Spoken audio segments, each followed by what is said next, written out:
আমরা মনে করি আমাদের এত ক্ষমতা, আমাদের এই আছে। আল্লাহ আপনাকে নিদর্শন দেখাতে পারেন কয়েক সেকেন্ডের মধ্যে।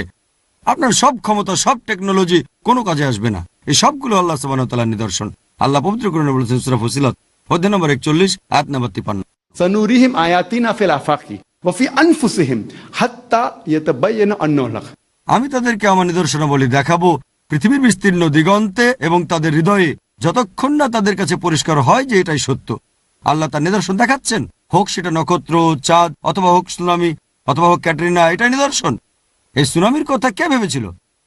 একটা ভূমিকম্প হচ্ছে একেবারে সমুদ্রের তলদেশে, আর সেই কম্পনে বিশাল একটা ভয়ঙ্কর জলোচ্ছ্বাস, এটার কথা কে ভেবেছিল? এই নামটা আগে কে শুনেছিল? কতজন?